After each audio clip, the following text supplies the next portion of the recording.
கோவால எனக்கு ரொம்ப பிடிச்ச பர்சனல் ஃபேவரெட்னா அது கண்டிப்பாக இந்த கபோதிராமா பீச் தான். இது பார்க்கும்போதே உங்களுக்கு தெரியும் எவ்வளோ அழகாக இருந்துச்சுன்னு. நான் வந்து லிட்ரலாக ஒரு 25 நிமிஷம் இந்த இடத்த நின்று அவ்வளோ அழகாக ரசிச்சுட்டு இருந்தேன். ஏன்னா எனக்கு அவ்வளோ ரொம்ப பிடிச்சிருந்துச்சு. இந்த இடத்த பார்க்கும்போதே எனக்கு வந்து வாழ்க்கையில் எனக்கு எந்த கஷ்டமுமே இல்லை, எல்லாமே மறைஞ்சிருச்சு. எனக்கு அப்படி ஒரு மன நிம்மதி கிடச்சிது. நான் அப்போ தான் முடிவு பண்ணேன், அட்லீஸ்ட் வருஷத்தில் ஒரே ஒரு டைம் ஆகுது நம்மளுக்கு ரொம்ப பிடிச்சவங்களோட, நம்ம ஃபேமிலியோட, ஃப்ரெண்ட்ஸோட ஏதாவது இந்த மாதிரியான ஒரு அழகான இடத்துக்கு போயிட்டு நின்று என்ஜாய் பண்ணிட்டு வரணும்னு சொல்லிட்டு.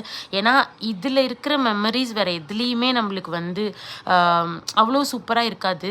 அந்த மாதிரி நாங்கள் போய் நல்லா என்ஜாய் பண்ணிவிட்டு எந்த அளவுக்கு எங்களால் ஃபோட்டோஸ் வீடியோஸ்லாம் எடுக்க முடியுமோ அதெல்லாமே நாங்கள் வந்து ஃபேமிலியாக என்ஜாய் பண்ணி எடுத்துகிட்டு அப்புறம் ஈவினிங் வந்து கொஞ்சம் டயர்டாயிடுச்சு. அதனால ரூமில் போய் ரெஸ்ட் எடுத்துகிட்டு நைட்டு ஷாப்பிங் பண்ணிவிட்டு அந்த டேவை வந்து நாங்கள் முடிச்சிட்டோம். ஆனால் உண்மையாலுமே ரொம்ப பியூட்டிஃபுல் மெமரி எனக்கு.